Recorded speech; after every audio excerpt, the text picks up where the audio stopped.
I just left a monastery, which I'd been in for 6 years. I'd been studying for the Catholic priesthood. And a friend said to me, I'm helping to move the library at the Art Gallery of New South Wales. It's just going to be physical work, moving and unpacking boxes. It was a 1-month job, and it ended up being about 33 years.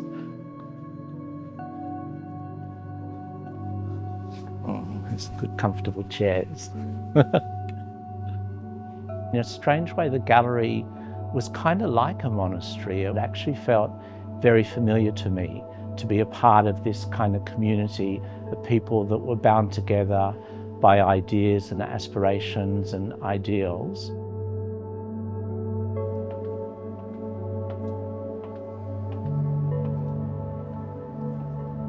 Really, I was nurtured in the role. The head of the library, Susan Schmocker, said to me, we have all these archives that we've accumulated over the years. We have nobody that really knows how to properly manage them. Would you think of going and getting the qualification, and then we could make you the archivist? So that's how it happened. It was all accidental and great luck and great fortune. It was the first role of a gallery archivist in any public gallery in Australia. The archives were actually stored in our old kitchen. It wasn't poorly stored, but they were put there because we didn't know what to do with them. And these archives were often acquired when we'd done an exhibition about an artist, and the artist would say, I'll take this from my studio. Here are my letters. Here are my press clipping books. Here are my photograph albums. So that's how all our early archives were acquired. You got your compactus license renewed? Yeah, that's right. This is our workout for the I'll week. beat you. I can go faster. No. This is a few kilometres of archives, isn't it? I think we calculated it's over 2. It's Yeah, okay. there you go. Thank you. So this is the archive that was under the benches in the kitchen, Eleanore Lange. This is a drawing of the artist, Eleanora, by Frank Hinder, and he's the one who donated the archive to us in the first place. And the archive contains a whole range of things, a very personal family photograph album that documents her life in Germany before she came to Australia. And it has these fascinating photographs of a maquette for a work called The Seraph of Light. So this was a plaster maquette? Yes. But it was supposed to be made in glass. In glass, because she was very interested in how light fractures. And she's one of those artists that I think had she lived now with laser technology, she would have been making fantastic work. And what surprises me is, you know, this is really quite a small archive. So we're really lucky that we have what we have. It was really through dealing with the partners of artists and the artists themselves that I started to write as well. And the first book I wrote was on the artist Weaver Hawkins, and we had his archive. And that really came because of his amazing wife, Reen Hawkins. Weaver Hawkins, I never got to know because he died in the 70s. He was incredibly badly injured in the First World War. And this is a lovely cartoon he made about the hospital when he was recovering from the war injuries, the massage department. So he nearly lost both arms, didn't he? Yeah, in he the First did. World War. Yeah. This is interesting. This is after he was injured and he had very little use in his arm, and his wife told me he deliberately wanted to do printmaking to challenge himself. Because printmaking is very physical. Yeah, so it's really beautiful. It is. Weaver Hawkins achieved this kind of peace and equilibrium in his life. He created a wonderful family life. I got to know his children, they loved him. And it was mainly, I would say, because of his astounding wife, who was just this luminous human being. So I got to deal with her over the years, and I helped to move from her house into a nursing home. I helped clear up the studio and collected the archive. And when she moved to the nursing home, Reen said to me, "I've held back these things from the archive. I hope you don't think badly of me." So I went and visited her, and she handed over these 3 little watercolours, which Weaver had done in the trenches a few weeks before he was really injured in battle. Watercolours of the landscape behind the line at the Somme. These are the works that he did on watercolours that had been smuggled to him in a cigarette case. That his mother sent to him. Yeah, because you weren't meant to have art materials if you were not an official artist. They're really, really beautiful. They are. They were the most precious thing that she had, and it was this wonderful moment that she handed them over to the gallery. It was it was one of the most deeply kind of moving experiences for me as working as an archivist, and also a really wonderful thing of how they thought of the gallery, that they trusted the gallery to be a custodian of their family memories and treasures.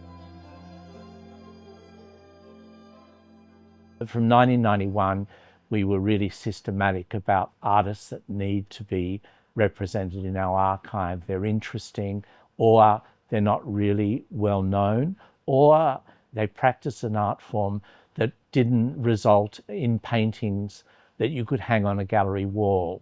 So we started to collect performance art, people like Pat Larter, that wasn't in the collection at all.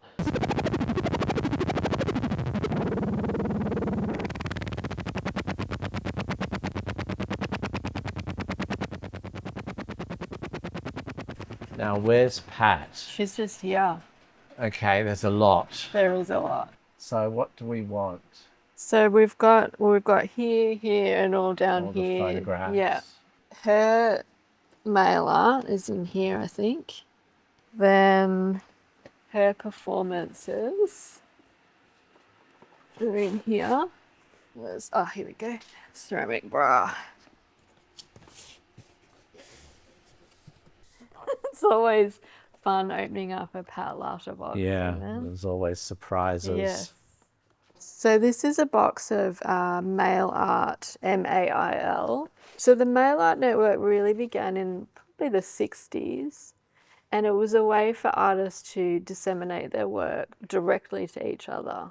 And the network was really vibrant. It was across the world.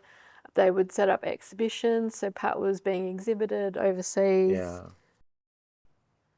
So this is clever. She invented that, didn't she? She did female art. Female, MAIL. Yeah, a riff on mail art. And this previous one's pretty good, which is in the paper here. Super Pat Strikes Again. Oh, that's great, yeah. So always kind of playing with language. Blueprint for an artist. Position vacant, talented megalomaniac. It's always with a sense of humour, isn't it? Always. A serious message, but always humorous. Absolutely. In her archive, She's there's got the work amazing. of, all the male artists that she was communicating with all around the world. And a lot of the male art was political. Yeah. It was challenging. And sexual. That's why our right. volunteers like this collection more than any other.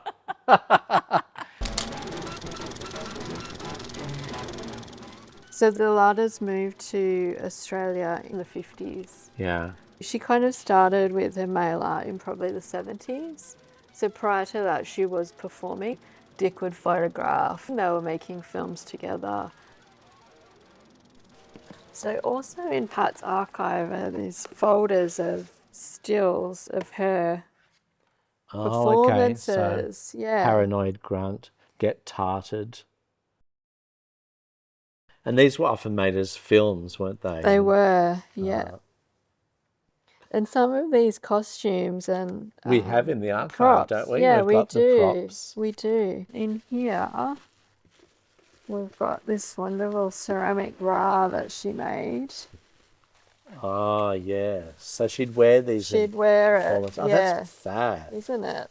Yeah, we've been sometimes surprised where we have an object and then we found how it's been How it's used been in the used. performance. Yes, we have. These two volunteers had a ferocious appetite for the Larter archives. Indeed.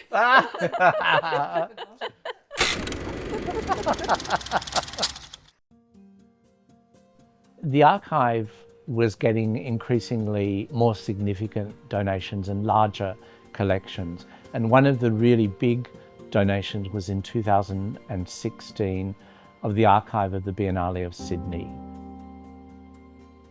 By that time, we had about 300 personal archives from artists, maybe about 50 from commercial galleries. We decided that we were going to be cheeky and claim the turf and call ourselves the National Art Archive. We were in an old 1904 decorative court, and there became an ambition that the library should have a new home and the National Art Archive should be a very distinct part of that new home.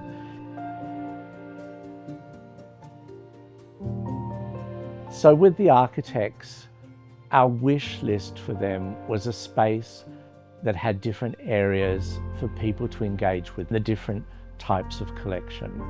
And those three collections were the Edmund and Joanna Capon Research Library, the National Art Archive, and the Ashley Dawson Damer Children's Art Library. It's really a great sense of flow, a great sense of the distinctiveness of each of the spaces, and also putting at rest people's concerns. You know, we had serious scholars that were horrified that we were going to have a children's art library and said, you know, what about the quietness of serious research? They put the acoustic panels in the roof and the buffering of these high shelves so that when you have story time in the children's art library, you really hear nothing in the reading room. And then we got our own dedicated space for the National Art Archive where rare material could be brought, researchers could work in that space.